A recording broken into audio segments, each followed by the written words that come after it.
Hello and welcome to the Carbitrage Podcast, episode 274, Big Good. I'm Eric Berger, joined as always by my co-host Ryan Sininsky. Hello. Hey, that's me. Hi. Hi. Before we delve into anything else, head on over to our Patreon site, patreon.com/carbitrage. On this cool custom-crafted website, you will find 3 open-ended levels of support for content consumers like you. I told you it was That's cute. actually really cute. It's like a little TV guy. Yeah, he floats. He's got like a little rocket on his butt. I wouldn't want to shoot him. Oh, he comes up and like blows up in your face. Okay, well then I'll kill him. That's part of the whole thing of the game. Is you're like, oh, he's a cute little dude, and then what the hell?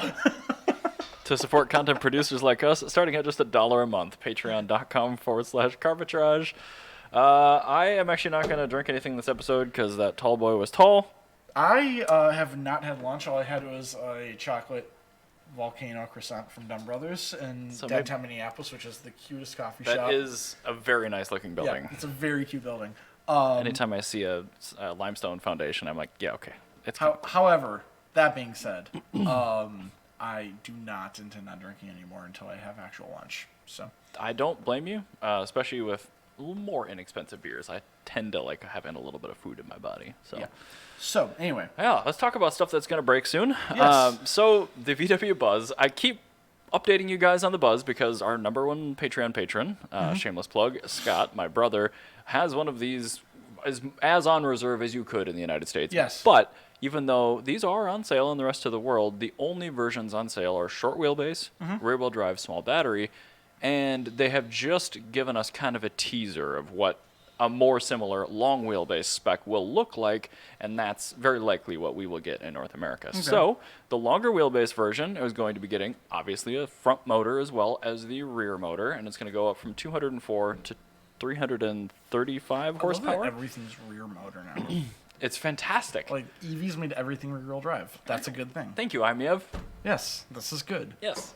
That is literally the only detail they've given us. Deutsche Welle actually did a review of this. Come to think of it, and The short wheelbase one?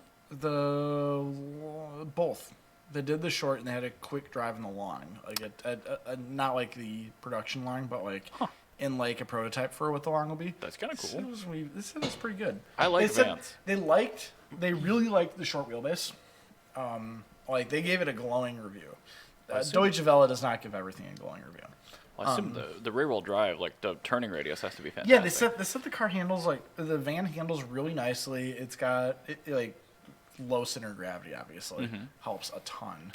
And they're like you're up really high, but like it doesn't feel like you're driving something that's got a high center. You don't feel like you're Right, up yeah, high. you don't get that. Yeah, I don't know what you call it. It's like being in a skyscraper at the top floor. Yeah, no, it's like being in a bar stool with all the weight at the bottom. That's like kind of how it feels. How does it? I I'm guess. getting a really not great mental image from that, so thank you. But no, I mean, like where you're just like you You're- feel like you yeah. should be wobbly, like you prepare to be wobbly, and then you just go around and around. When the moment of inertia doesn't add up with what you see, you start to get confused. You get a little confused. They said it's a little confusing at first, but like the only limiting issue that they said that it has is the range right now, and the long wheelbase should fix that. Right, and they have not quoted a battery capacity. It's also Volkswagen, so there's 100% chance this will be hot, stinky garbage. I think the biggest battery you can get in the current for sale one is like 78 kilowatt hours. It's the same battery you get in an ID.3 and ID.4, everything. But yeah, I genuinely think if a VinFast VF7 comes to America before this does, I would tell Scott to get a VinFast. no, he doesn't want a Chinese domestic market EV. I know it's Vietnamese, Vietnamese, not but Chinese. it's a knockdown of a Chinese car made in China. No, it's According to Scott, it's not made in Vietnam. It might be screwed together there, but like it's the actually screwed component. together. Okay, all right, I will it's get screwed concede together that. in South Carolina. Perfect. Well, we're So gonna get to how Chinese. much of it did they screw together in Vietnam before Well, they we're sent gonna it to we're South gonna Carolina? get to Chinese EVs in a minute. Here. Oh, I know, So, and I think actually, most of them are pretty good. I have a thing about Chinese EVs in this Oh? episode. Yes. Good. It is a shorter video. Where the fuck is it? I didn't delete anything. What is going on here with this nonsense? Nonsense. What? What the fuck? I can gargle it. Man, I've got I'm 2 very VW electric confused. stories this time. But yeah, so you said that there's some details that leaked. Yeah, I just went over them. All right. And it was the fact that the all-wheel drive version is indeed coming and that it's 335 horsepower. Well, luckily, I just grabbed this Chinese EV story a moment ago. Okay. I just need to scroll down to it. Now I have all sorts of weird dead air. I'm going to have that not be my immediate story, and I'm going to figure this shit out Or later. wait, is it this S3 magazine thing? Nope. It was a YouTube link. Oh. I don't know where I put that. I don't know. Oh, nope, there it is. It's unused topics from last one. First episode. Okay. Yeah, actually, let's just use that one right there. The Euro ENCAP crash test top 5 of 2022. Man, this is going to be a nightmare to rearrange. Okay. All right. Yeah, so that is, you can just copy pasta that in there. I will once I'm done Yeah. using the screen So here. this is the thing is, it was all EVs this year. You can just Nice. mute that if I it's did, not I already did. muted. Cool. Yep. It's only a 1 minute video too, which is brilliant. Is but that yes. Model S? It was a Model S was in 5th place. Okay. And actually, a lot of Teslas, unfortunately, were on this. And then that is Looks like a Lucid? Ionic. Oh, okay. It's Ionic. Oh, It says there if you. V6. I guess you Oh, yeah, it is at the bottom. And then Oh, the Whey Whey coffee. Yes, that's definitely Chinese. 100%. I would like to have a Whey coffee in a Suzuki cappuccino. Oh, the Aura Cat. Yes, and the Aura Or Cat. Funky Cat, they call it now. The Aura Funky Cat. Funky is actually the trim. Oh, I didn't know that. They have different cats. Ah. What are the other trims? I have no idea. Okay, cool. And I don't want to spoil it for myself. And then, yeah, the Model Y and the Model 3 or whatever. I haven't seen a 3 yet, but Whatever that is. What does that say? that's an S. Oh, Model S, yes. So Model S was the safest one in Euro NCAP this year. Just for collision However, avoidance or for the new test? That was the actual, NCAP safety test was Model S's number one. However, if you looked at that, 2 of the vehicles were Chinese, 1 was Korean, and 2 were American. So. Oh, weird. Yeah. Yeah. No So- Japanese, no German. However, I mean, Chinese vehicles, I'm not going to say they're bad. You asked me 5 years ago, like, American cars. I'm like, I'm not going to buy an American car. Yeah. And then they make a good one. I'm like, all right, I guess I'll buy an American I car. hold nothing against Chinese cars. No, I'm sure they'll be fine. Yeah, China can make a perfectly fine car. I've got no qualms about a Chinese vehicle because every other country has proven that they can make some garbage. I mean, look at the Cat. Such a cute little car. It actually took it like a champ, too. So, I think it also flashes its headlights for you, which I know. think is so cute. I mean, that's really a good. Euro requirement, I think, for heavy braking, but Yeah. still. But yeah, I think I would have no qualms about something like a VinFast, like a Chinese vehicle. Because, Oh, yeah. I'm shopping for an appliance to daily. I don't care who makes it. Well, not only that, it's like they've kind of proven that they can make good shit because everybody makes stuff for the Chinese market. Yeah, that's true. And China's made cars for a long time. They've made a lot of trash. They've worked out the kinks, and I think they even back when Top Gear did their Chinese car special. I remember 10 years that. Ago, Yeah, they were good. Yeah, They were actually good. There were some issues, but not really. Yeah. And they even made the point this is how far they've come in 4 years. Imagine where they'll be in 10, and we're kind of there now. Yeah, and so I've actually been because I had the same reservations about a VinFast, because probably when I'm ready to have kids, a VinFast will be a feasible vehicle for me, and I think a smaller VinFast would be kind of cool, but when you get to cars like that, Yeah, but it's not called a Coffee or Cat. yeah, I know, but it's also made in Vietnam, which is good. I guess. At At least partially. it's the money goes to Vietnam. That's what I care about. There So you go. Where's the headquarters? Yes, they're headquartered in Vietnam. I don't care what it's a knockdown from. I will It's a concede. Vietnamese car. Just like our Fiats are Italian. Exactly. Even though they're Mexican. Yeah, they're Italianish. But the thing is, I've looked up a lot of these things, and a lot of even Chinese gas or cars. Yeah. The main issues are water pumps go out. Okay, yeah, Sure. Water pumps go on Camrys these days. Everybody has a water pump problem. Yeah. The water pump is water pumps today are head gaskets in the 80s. The problem I want to hear about with a water pump is if it's like a Ford 3.7, where they bury it inside the timing case and it's driven by a timing chain. So, from what I've heard, this is all entirely anecdotal and comments and YouTube reviews. Is people saying it was not any worse than a BMW water pump. If you're okay with a 3 Series, you're okay with this.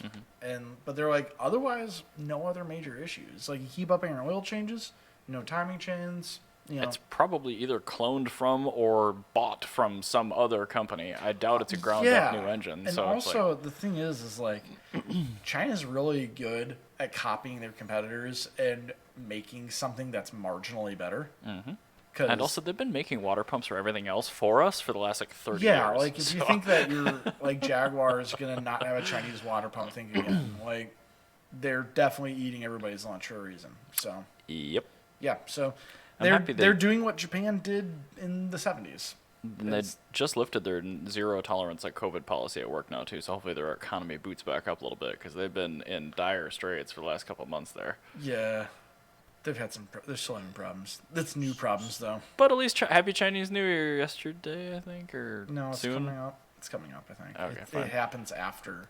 Whenever that happens, Happy Chinese New Year. Yes. There you go. There we go. All right. I hate to have two broken it's fine. VW stories in one episode, but let's do this. Because Volkswagens are bad. So the ID.4, the same vehicle that Scott has, that's been basically not being driven in pending lemon buyback situations for a 1 of 350 in the world case. Going back to Scott not wanting to get a Chinese car. What have the Europeans given him? Like, why would you not want a Chinese car? So at anyway, this point? this vehicle that he currently owns, that the new one will be based on the same platform for, now has another recall where not even the high voltage system, but the low 12-volt system has a potential mount failure where the battery can short out and cause a fire under the hood. So while he's crashing from the high volt system failing randomly, maybe the low voltage battery will also tip over and light the car on fire, which I think is probably part of the reason why he hasn't driven it in 4 months. What a tremendous sack of garbage. And Volkswagen quietly now has sent out a TSB to dealers about his particular thing, saying the solution is to replace the battery pack. So. It's pretty great. I'm just thinking here. VW has found a way to ruin electric cars. Do you know what brand doesn't have this issue? All the rest of them. Yes. Neo, for instance, has a removable battery pack that doesn't fall out. Nice. They're Chinese. And there is VinFast, which is Vietnamese and good. The battery has not fallen out of my Tesla either. Yes, that's good. Nor has the high voltage system failed. I've never heard anything bad about a cat either. That's Chinese. I mean, it's got the cat for a name, and it's cute. Yes.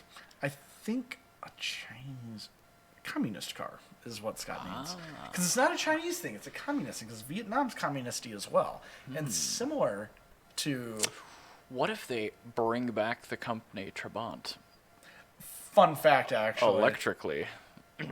That's actually... People are working on that in East Germany. It was also on Deutsche Welle. There's not enough... they mentioned that, very briefly. Moskvich and Trabant are both being considered for comeback. Moskvich is coming back because Russia can't get other cars. But Trabant actually might come back as an EV because people actually like them, and they'll do a retro style because it's a cute car. Is it still going to be pressed cotton bodywork? No, probably carbon fiber. But fine, or something as long as it's composite. Yeah, some sort of composite body. But apparently, Tremont might possibly be coming back. However, Moskvich is definitely coming back. The Moskvich Owners Club in Germany hates that. How is the Russian domestic car market going these days? Terribly. I haven't looked it's at it very bad. Are they still selling that 1996 new car with no equipment? Samara with no equipment. Yeah, that's bad. Yeah. No, it is terrible. Not good. But the Volts is the Renault factory that Renault just pulled out of. That's what they're making Moskviches on. Oh my! And they're they were saying it's entirely domestically produced, which is not good. And it's built by design or built by committee, which is not good. In Russia, which is not good. And the Moskvich Owners Club is it's not a Moskvich because they're our cars actually mean something, and they're actually a status symbol for when we were kids. If you had a Moskvich, you had a fucking Moskvich. That was bitching. In 1975, East Germany, having Moskvich was the shit. So the Moskvich Owners Club is pissed, and they're we're not buying them. I don't know who's gonna buy them, but they're not joining our club. That's not our problem. That's their problem. Something you've made that you've labeled a Moskvich. Yeah, and even they talked to some Russian Moskvich owners, and even the Russian Moskvich owners yeah, no, it's a cool car, but not a Moskvich. Nobody wants them on Great. Switch. But So the I don't know, cars I that they feel- can produce are I still feel like unwanted. with Scott's issue, it's all signs are pointing VinFast. All signs are pointing to the Jaguar being a much more reliable product. Shocking. You know what I've noticed with the EV world? It's that historically the worst car countries, the countries that make the biggest trash, For combustion. are making the best vehicles right now. Because it's like China and Britain are like, in Korea are leading the wave. Japan makes literally zero EVs. Yeah, at they this were point. so resistant to it for the longest time. Now they're like catching up. So. Yeah, like Japan makes like literally just the Leaf. And that's getting discontinued soon. Yeah, so they have no EVs at all in Japan. And so America makes an okay EV. Europe makes garbage. Yeah, what the hell? Like- How can that be? I'm sure Yugo's going to come back, and it's going to be made in Croatia, and it's going to be the best thing you've ever driven. It was a terrible combustion vehicle, so it's Yeah. going to be a great EV. Yeah, and you have VinFast, where you have the entire nation of Vietnam having spent the last 50 years doing restorations on mopeds, and now they've figured out how to make a good truck. Here you go. Ta-da! But why VinFast hasn't come out with their own electric scooters? I just don't get it. So, VinFast hasn't. However, Honda is. Excellent. They are making EV versions, which actually happens to be my next thing if you open that up. I did. I was Yeah. just pending for So the they stream. have made. That's actually the wrong thing that you opened up. That was. I clicked on whatever link was in your story. Nope, you didn't. I'm looking at the story.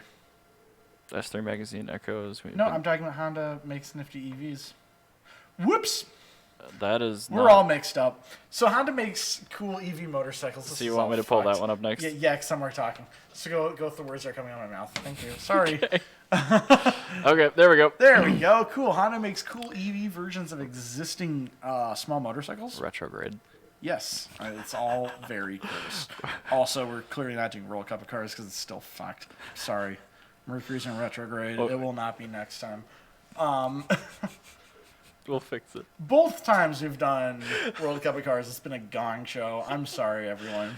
So, yeah, they made a Honda E-Cub, which is cool. I like this one with the big wheels. Yeah, it's a Honda E-Cub. Cool. It's very good looking. They made a Honda Dax E. The Honda Dax is like a Honda Monkey. Okay. That's the upper right one, the red one? Yep, and then they made the Zoomer E, Zumba. which is the Zoomer, or the Ruckus in America. So yeah, they're all very cool. I So really like the stylish. Dax E, but I think the one I'd really want is the Cubby. Oh, the Cubby is awesome. Yeah, I mean, I want a normal Cub. Speaking of Vietnam, that's the place to go if you want a restored Cub. I believe it. Because, like, actually, like, the Cub, they've sold more Cubs than anywhere else in the world, but, like, the top Cub restorers are in, like, where are they? It's like or Ho Chi Minh City and, like, Ho Bien, Da Bien, or wherever that suit company is. Oh, yeah. But Hell yeah. yeah, there's like two of like the best like Honda Cub restoration shops are in Vietnam. I have to imagine like most of the parts that exist for those are in Vietnam. Yeah. So Yeah, that kind of everybody in makes Vietnam sense. has one, That so- tracks. But Bikes must outnumber people in that country. every house has a bike. Not every house has a car, but even the houses with a car also have a moped. Hell yeah. Everybody has I mean, one. even here, it's handy to still have a bike. Yeah, I would want one. I really wish I had one. I just want electric conversions, man. I want to make my. There you go. Vespa. Now you can get your Honda Cubby. Well, now I can get a Cubby, break it apart, and put all the Honda bits into my Vespa and make it good. Yes. Which I wouldn't do because the Cubby is adorable. I would Or never. you could go to that Nigerian company that makes the the bus. no, not the bus. There's the other one, the one where they have the scooters and the tuk-tuks, and they put Oh, make yeah. conversions. Well, Yeah. Plus, then I could get the interchangeable battery Yeah, packs. that's what I mean. Yeah, you just have like two battery rad. packs and just be done. I That'd already be do that perfect. for my snowblower. May Yeah, as well it's do it just for like- my scooter. Yeah, that's exactly what you need. It's just a big ass snowblower like replaceable battery pack. I like snow motor. Hold on, I'm just adding that topic to this episode so I don't forget it. Absolutely. So yeah, I thought it was kind of cool that like Honda's bringing that back. So and they just need to make some like actual EV cars, please. holy hell. Well, they do make them. We just don't have them here. I know. We don't have them here. We need to get them here. And we will be talking about that in a moment. But speaking of vehicles that won't fucking die, similar to the 2009 GTR is back. It has a front LSD, and they changed the bumper. That's it. Oh my god, how is this still in production? Oh, and it's more money. How is it more money and still in production? I don't know. Who is buying these? Nobody. It's got to just be companies that are tax havens that need like write-offs or something, because like nothing else makes sense. Why?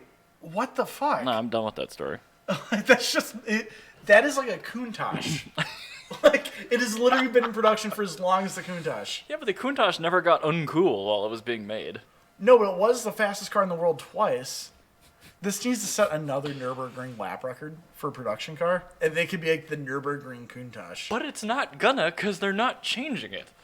Well, they didn't change the Countach that much; just add fuel injection. Well, yeah, but and that some added, strakes. Well, and maybe a little downforce. It was more drag than downforce. Actually, it added Safety. It added like 35 pounds of downforce, but the drag coefficient went up like 10%. So it slowed it down. It slowed it down. But, Safety twice. But the thing is it had so much more power that it was able to reset the land speed, or the production car land speed record. In 2009, the GTR was very impressive because it was $79,000 base and it was faster than a 911 turbo. Yeah. Now a base GTR is like $190,000. Yeah, but how much is a 911 turbo? Less than that. Yeah, but then you have to have a 911 turbo. Yeah, I would still have a GTR. I would take a turbo. GT over any Porsche. But I would take a base Carrera because at least I can get a manual. No. Yeah. No, because then you have to own a Porsche and you have to talk to Porsche people. No, I don't. Yeah, but the thing is, they talk to you. Yeah, I own a Tesla and I don't talk to Tesla people and they don't talk to me. Yeah, I don't want Porsche people to come up and talk to me. I don't either. Porsche people are more outgoing than Tesla people. But I'm really good at avoiding people. Yeah, that's true. I like to be able to go out places and like not have my car get keyed.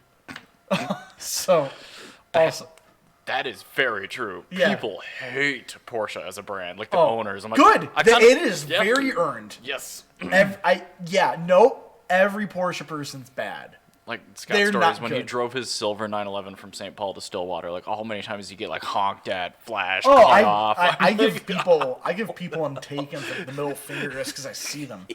Like if I'm walking a parking lot, in what? like Tuken, Maersk. Oh, Whenever I'm in a parking lot and I see a Porsche, like as a pedestrian, I make a point to be as much of a nuisance as I possibly can. we really need to, when the car show season starts, find a base Macan on Turo or something, and then go crash a PCA event with it. Yeah, 'Cause I think that'd be great. It would be tremendous content. Because I can also be just like the biggest dick. That's why I want to do this Yeah, and like, be there. I can be the most conceited person if I really wanted to be. And like I'm very good at like talking up anything. Like the Mirage, I talk that up all the time. Because it's a fantastic car. Yes, but like if I can make a sales pitch on like a legit sales pitch on a Mirage, I can talk up a Macan to Porsche people 2.0 T. and just talk about how it's got it has the transverse driveline. Since it's front wheel drive, it's better in the snow because it's got the high center of gravity, the commanding view of the road. I'd piss them all off. I will follow them. Most fuel efficient Porsche. It is. I will follow them around.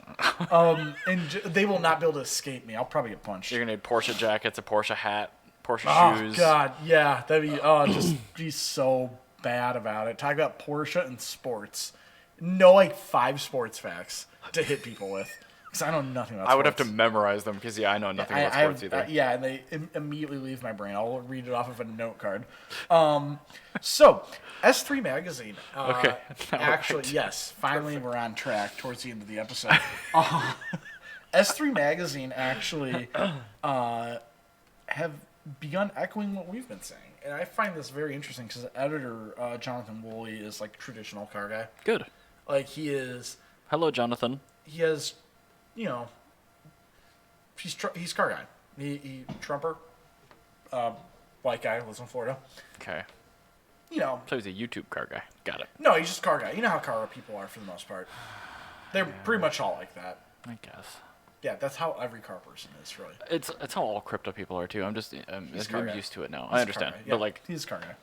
But We have common ground. Yeah, no, we are two normal people that are in very cursed groups of individuals. Yes. Yeah, I've noticed that. And that's why I'm trying to distance myself from car things as much as I can. But yeah, so Jonathan Woolley, I find him very interesting. 'Cause he is a car guy, but he's also very pragmatic about that. And there's a reason he has a IndyCar magazine that's been around forever and is continuing to be successful. Mm-hmm. Because as much as he can be classified as generic car guy, he's not. He's actually very interesting thought patterns that like he makes arguments that I've never actually thought of for like why you should like a certain car, like what is good about a certain thing, and maybe the less obvious facts about. Yeah, and like yeah, as much as like I make fun of like he's a car guy, like as much as I make fun of that. We have brought it up a couple times this episode. So. Yes, as much as I make fun of that, like I genuinely appreciate like a lot of his content because it is actually really thoughtful. One of the things he mentions is that EVs need to be smaller. Like we don't need the Hummer EV. Like that thing is dumb. That is stupid. That's not a car person thing. What we need is an urban EV. We need like a mini EV. And the new 500e. Yeah. And that's kind of, and that's like the point is like, I don't want an EV that, it has range of 800 miles and I can't park it anywhere because I have to walk another 800 miles because that's the only parking spot I can fit my Hummer. Agreed. And especially... it's so heavy it breaks through the concrete on my street. Oh my God, it's a tank! Yeah, like I'm not looking for that. I'm just looking for like a cool small EV like this one. Well, and it's been a big thing for me too. I mean, I am an urban dweller. I live in a city, but my 500e, first gen, almost everything about that is better than my current EV. Yes. With the one exception of it couldn't go anywhere. Yeah. And a lot of people, the charging infrastructure isn't there yet in the United States to really support many EVs for long trips. In 2025, 2028, 2030, I bet you could take a first-gen 500e places. You wouldn't want to because it's not DC fast charge capable, but that car, what it had going for it, you could park it anywhere. Yes. It was designed for the city. It was much more efficient. To this point, it's much lighter. That contributes to that efficiency. It just...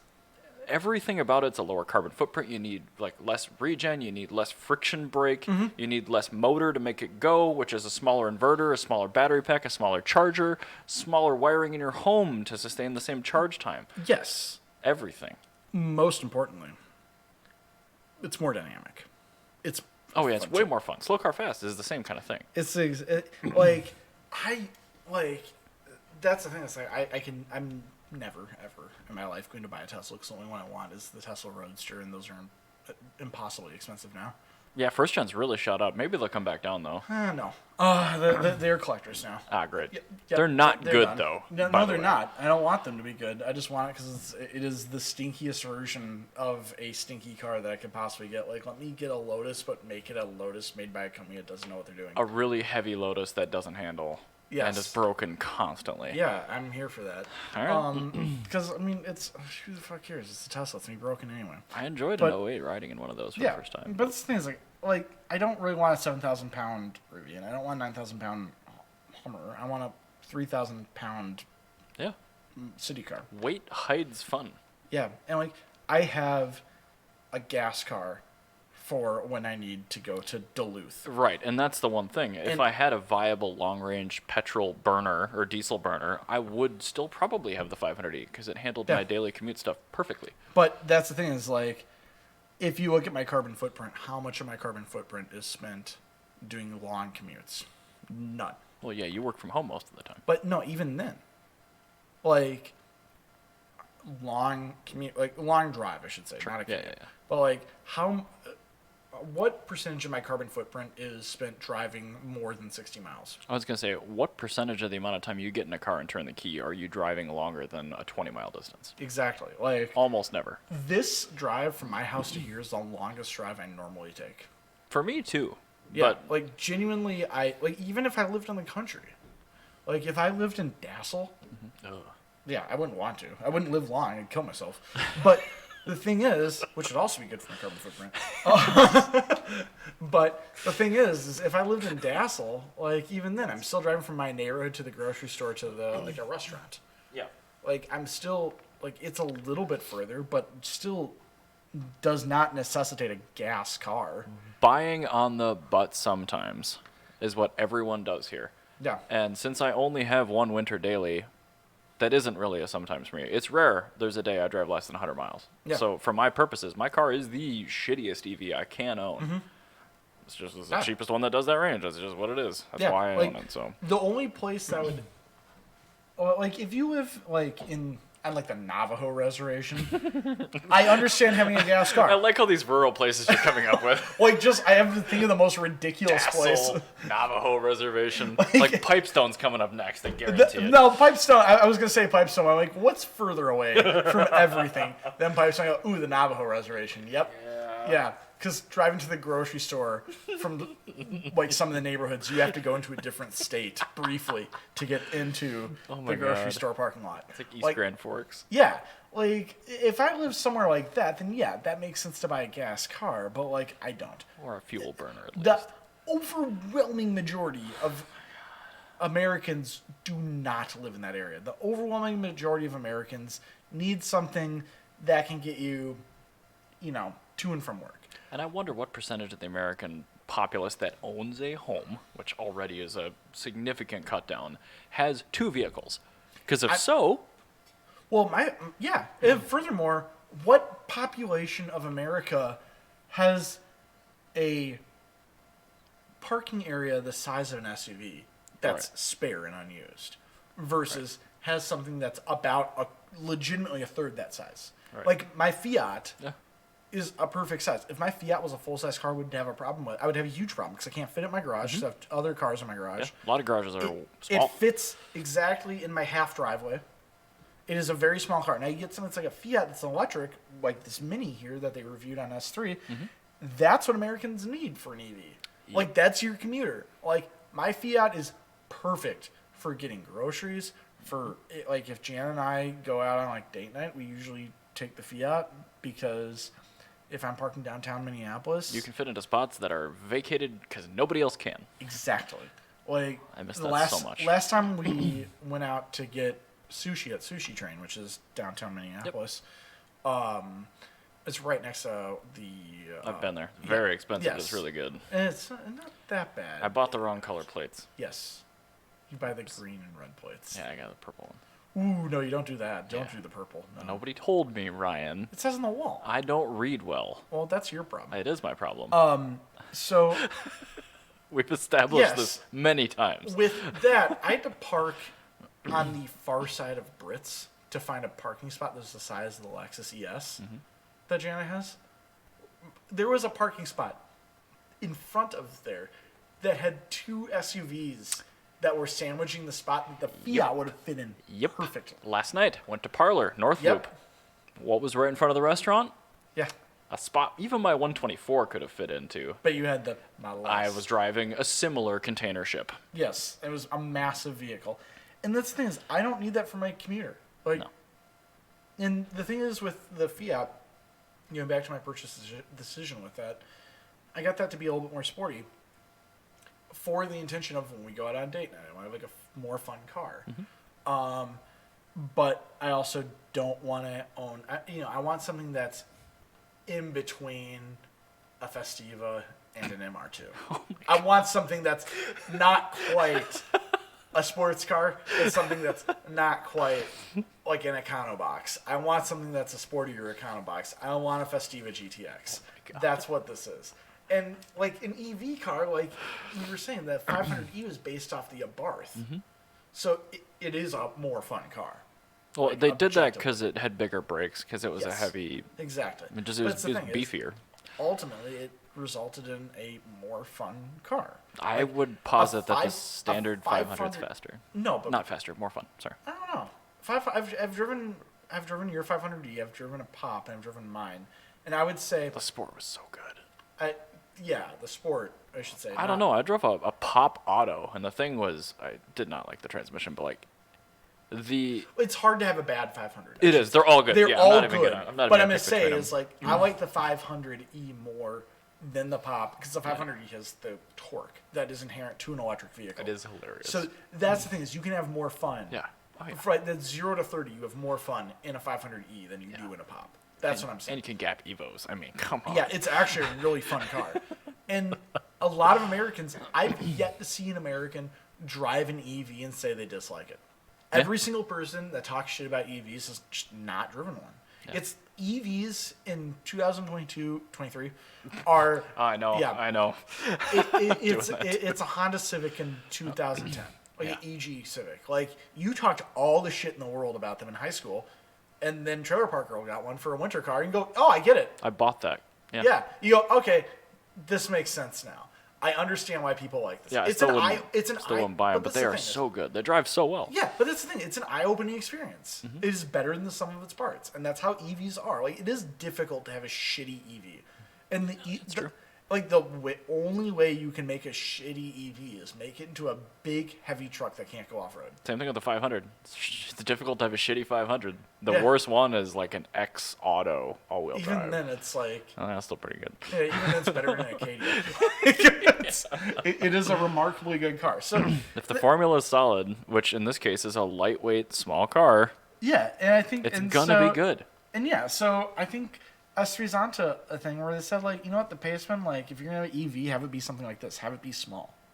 And have it be quirky and cool and, like, yeah, fashionable, whatever. And gear it toward the demographic you're aiming for, which is city and suburban dwellers. Because the people that don't like EVs won't buy them. And the people that do will. And generally speaking, that is population centers. Also... most people that I know that live in the city Yeah. that drive small cars, I know people drive Versas because they're just like, I just need a shitty little small car. This is the smallest car that I can find. Right. I have bought a Versa because I need something to drive to the grocery store. That's your EV. You know what you can do is you can make a stripper EV that is as cheap as you can make it. You can still make it profitable because you have that tax credit. Mm-hmm. Yeah, if you make it in this country with a union workforce, you can. Yeah, and like that's the thing is like if you make a small EV and you can have it be profitable because of that tax credit and still be much cheaper than a Model 3. Yeah. Because you just need basically vinyl seats, give it a cool pattern. Like that Urban worked. textile, man. Look at the Prius C, like sold like hotcakes forever until they discontinued it because of safety requirements. Like, How did Jaguar get around that shit? Oh, they just you see if you see a Series 1 versus a Series 3, it's very apparent they just tacked on safety gear. What's this bar here? Safety Don't gear. worry about it. Yeah, exactly. But like. I think a Prius C is a perfect example of a car that, like, on paper should not sell well in America. It's a car that is horrible at high speed, has a top speed of, like, 90. But, like, I genuinely want a Prius C. Well, they're fun to drive. They're very good fun to drive because they're just a good, cheap old commuter car. They're popular to mod, too, oddly. Yeah, it's because they're the best selling car in like Tuvalu or something, and they also had a one make race in Japan. They had a Toyota Aqua one make, so it was like an HKS exhaust for it and like Tanabe like. Oh no, a CVT with a custom exhaust. Whoa. Yeah, it's HKS though, so it's okay. HKS like. HKS was the first brand to make a Honda D series sound good. So, like, HKS is very capable of making not bad sounding exhausts. Does HKS make an exhaust for a VQ? They do. Doesn't make it sound good. Yes. And it's prohibitively expensive. Okay, that's why why. people don't get it because it's probably a head back exhaust. It's a catback, but it's like if you look at it, it provides like 7 more horsepower or something, which is like nothing. So it's got like a triple chamber resonator or something in it. It's very quiet. It's made of mild steel. It's painted. Like it's a terrible value proposition. Oh my but God. it sounds good and it actually functions. And All it's right. yeah. Like, right. I have a HKS exhaust on my Civic, and that sounded great. Mm-hmm. It's HKS can make any engine sound good. But yeah, so like That's why I brought up the VQ. yeah, so like HKS did an exhaust for the Toyota Prius C. But anyway, back to small EVs. Yes. Is you can make a stinker of a car as long as it is like cheap enough and has enough range. Like these people, they just want something they can throw their dog in, and like it's got pedestrian safety alerts, and you have your vinyl seats, and you have Bluetooth, and your dog can fit in the back, and you can have latch mechanisms for your car seats. That's what people want. Well, it does not. That's a requirement legally. Since Yeah, but they'll have that's that. the thing is like, these are things that are like you don't need all the whiz bang stuff to make it. Like, yeah, make a whiz bang version, Sure. make an Abarth of it, so people think it's cool and sell more. But like, there's like that's why minis sell so well. It's like if you look at a stripper mini, it's not great. But whenever somebody thinks of a mini, they think of a John Cooper Works S. Right, with like the Union Jack taillights and the Yeah, roof they and think the- of all the cool Ugh. shit. But if you get a base model mini, it kind of sucks. Oh yeah, Yeah, like a base model mini is nothing to be excited about. But like, all of the drawbacks. so I think Mini getting into EVs is a good thing because Mini knows how to make a good city car. I think everybody should follow Mini. And to bring back something you said earlier, the companies that make the worst combustion vehicles make the best EVs. Combustion minis suck. And like yeah, they're terrible. Mini E's drive really well. And like most of them have heat pumps and all that already. It's like, Yeah, well, that's a good car. Maybe Scott should get this. No. Too small. No, I just don't want to get a Mini. The brand has enough like bitter iron taste in my tongue where it's gonna understand. take some time. Unless they made like a GP. Like if they made a Cooperworks GP EV, like cool. Well, now my hands are I tied. understand. Like I'm the same way as Chevy. Even with my old classic American cars, I do not just- see myself getting a classic Chevy anytime soon. I'm sorry. Like it might change someday, my opinion of it. But like right now, I'm still not buying a Mini. Yeah, like with like me, like going the opposite direction with like older cars. Yeah. Like now I'm getting to old American cars. Like I want a Pontiac, but I do not want a Jeep. I do not want a Chevy. Like Chevy makes a fucking Traverse. Which is somebody's Pontiac dream car. was killed before they made the Traverse. All they got to is the G6. Like that was their lowest Can level. you imagine a Lambda Pontiac? Oh man. Oh, it'd be terrible. Oh, it would be really man. bad. I'm like mentally stapling like They Montana I grills. think they might have made, like, there might have been a very early one. Because that was, like, about the time they axed Pontiac. But, like, yeah, like, Pontiac made cool shit. Like, I genuinely want a Pontiac Safari wagon with a tri-power, triple two-barrel carburetor. Hell yeah. That'd be fucking cool. And the 8-bolt, like, finned drums that they had. Yeah, that's what I want. Yep, I can get all those things spec'd out. Fine. Yeah. Plus, I mean, I just love that was back in the era. It's like what Saab and Saturn did to GM in the 90s. Yeah. Like, you got to use all of our corporate parts here for this. We'll give you the 4-cylinder. We'll give you the chassis. And like, cool. And then they send it out the door. I'm like, what the hell is this? And They it's nothing. used your parts. We used some of them. It has your chassis. Right. Everything else wasn't good. So Yeah, we you wanted can get the good other parts. things. You can spec them if you want your car to be more bad. But it's gonna look like this. But yeah, I was like, probably. Pontiac, like, we have a small block 400 already. yeah, I'm like, that- yeah, no, ours is better. But yeah, that's why I look more fondly upon them. Mm-hmm. Even though effectively they really are no different. They still made a cooler ultimate thing. Which is harder to find parts for, but it Yes, is. And but it's it worse, is but it's ultimately better. Cooler. I think it's got 349 or something. Is what it was, like the Pontiac like V8 tri-power or whatever. I just love that none of it's compatible. It's all really close, but none Yeah, of it's it's a totally the same. different V8, like completely fucking different. No, everything. Like No, I mean the V8 was different. The transmission was the same, but like internally. Didn't bolt up, though. Yeah, it had different bell housing. And like the axles had like the same housing, but all the internal spline and mechanisms were completely incompatible. Yep.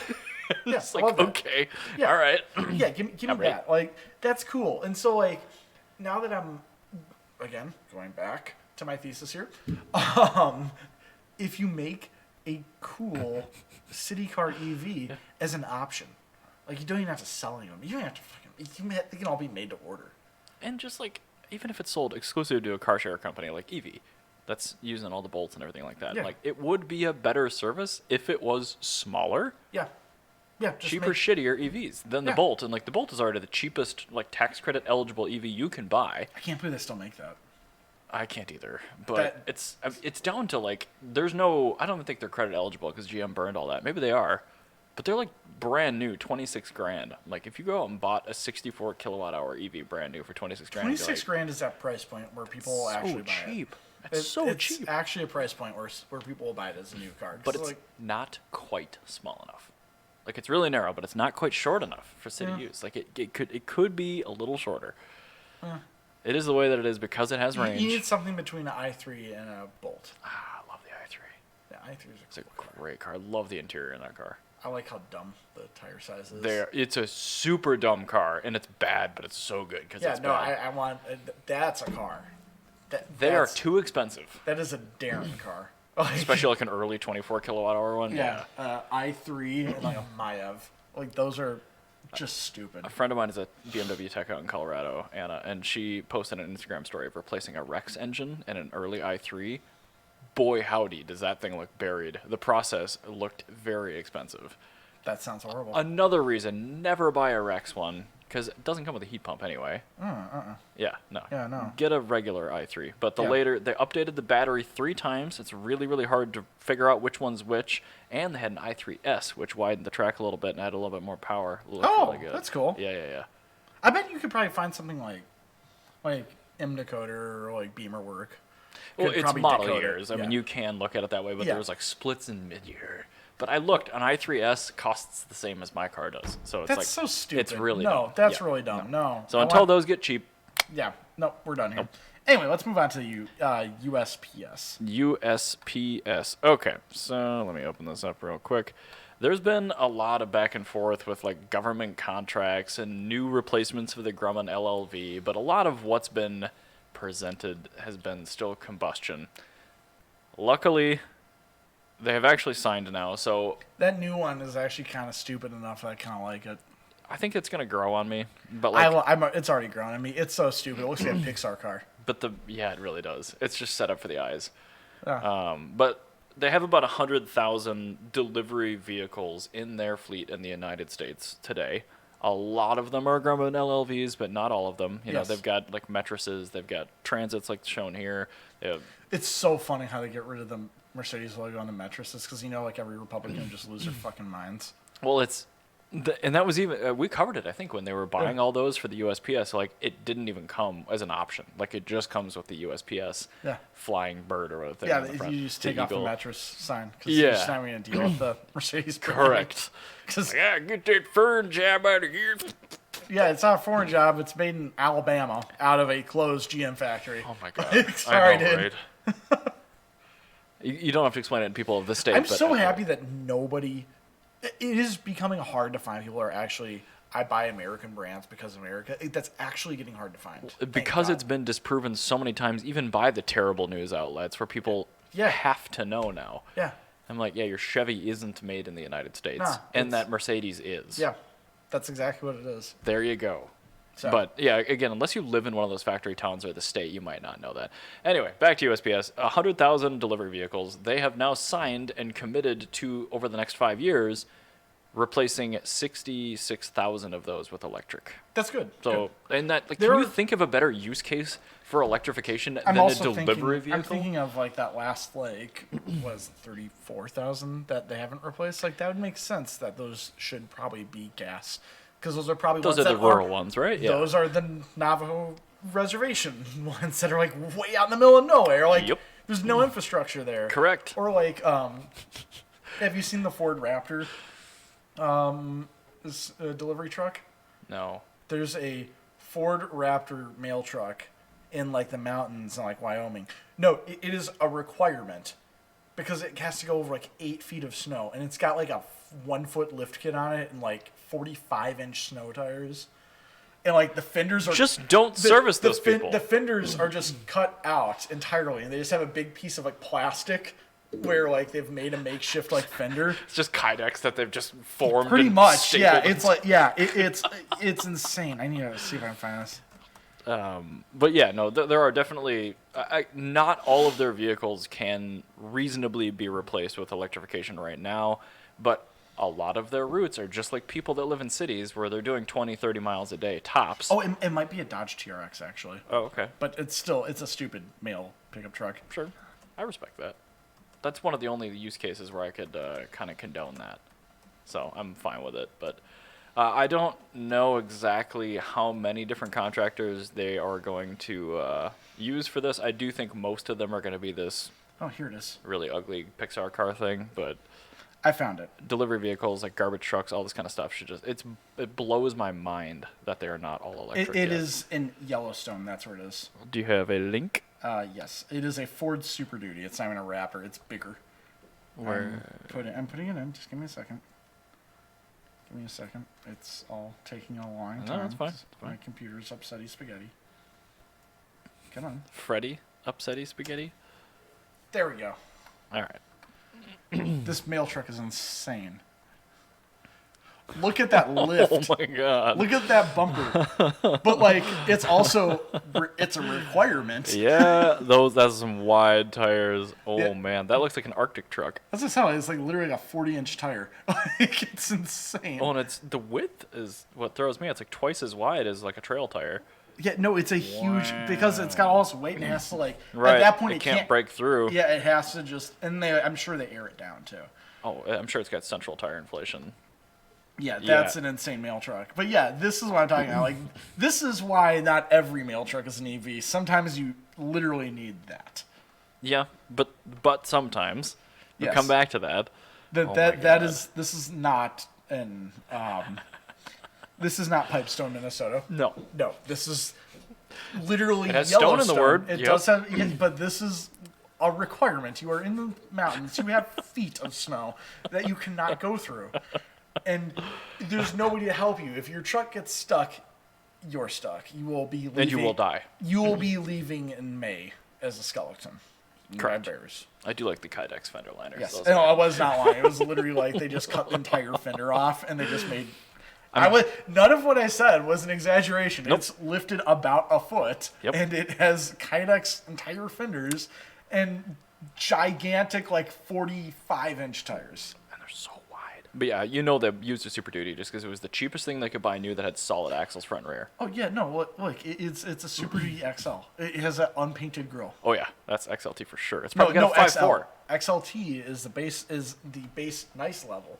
XL is the fleet car. Are you sure? Yes. Okay. I've written a lot. No, I trust you. Ford F-350s lately. I just at wanted work. one clarification. Yeah. No, XL is the base model for. Oh, I for was thinking of F-truck. custom. That's what I used to be Oh, thinking. yeah, no, custom was that's the GM version. No, custom was Ford.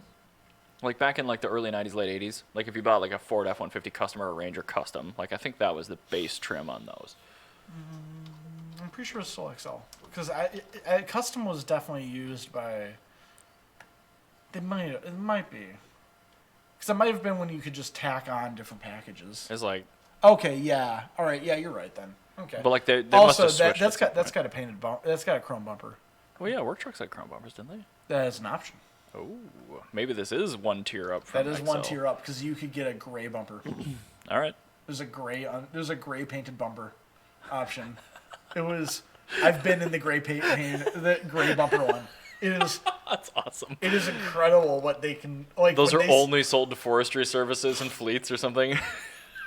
It has a driver. No, it might. I think even the sun visors are options. Oh yeah, now we're talking. Like now this we're in is how communist base we're level. talking about. Okay. Yeah, like where you had lap belts because 3-point seatbelts were Extra not cost. What like the absolute bare minimum legal requirements for So- what would be in a truck. Yeah. That trim level is what they need to bring city EVs here as. Yes, you need to have that as your lowest option. Heater, Bluetooth, seat. Yes, that's what you need. That's your base model option. Obviously, don't have that be the one you advertise. Right.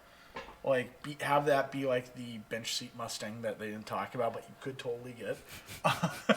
Oh my god.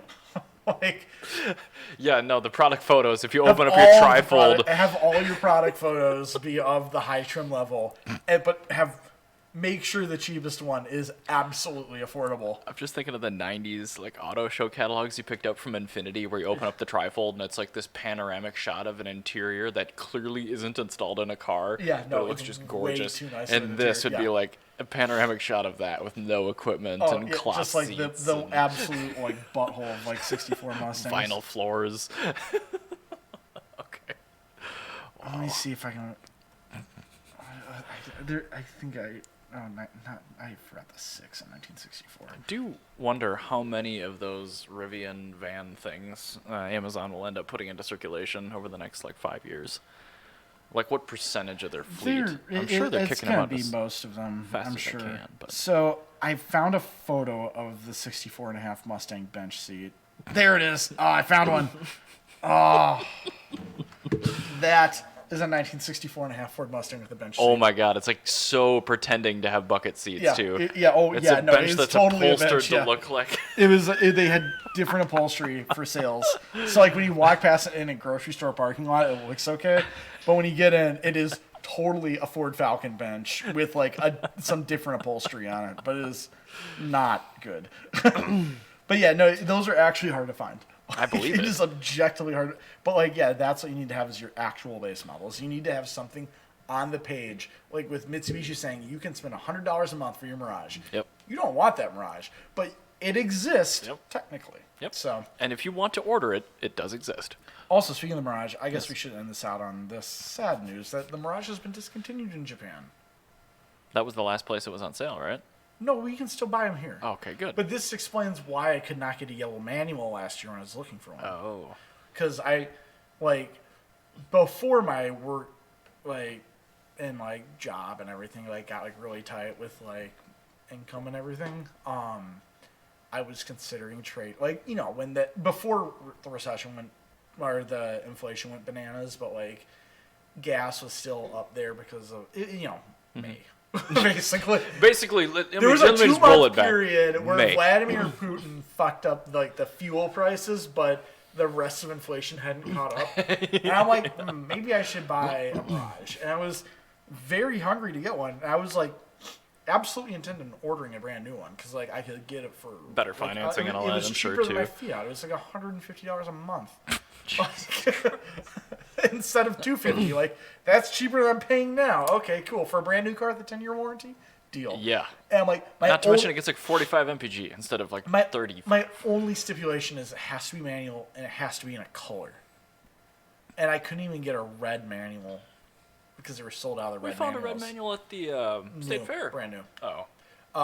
That was a brand new car, but it was years ago. And that was also, but that's the thing is, so they had the 2020 front end on it, but I could not get a manual yellow Mirage, and that's the one I wanted.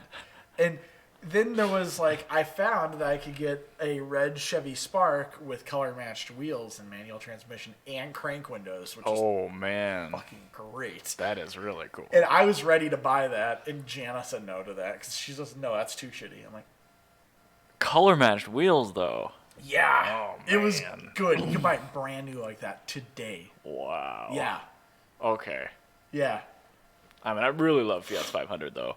But yeah, you can get a brand new Chevy Spark with crank windows in 2023. And a stick. With a stick. Oh, that's so good. In red with color matched optional wheels. Oh my god. I just want to see those wheels now. Just color matched Spark wheels. Oh, dude, the Chevy Spark configurator is... Is that where I want to spend the rest of my day? Yeah, that's going to be the rest of your days, the Chevy Spark configurator.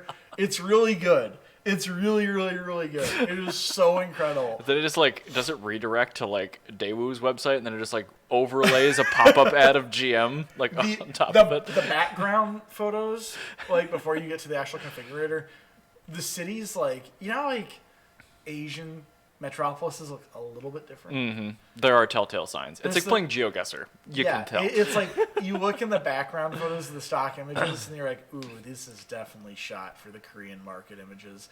Because all the streets are one way, so you can't tell if it's right-hand drive or left-hand drive.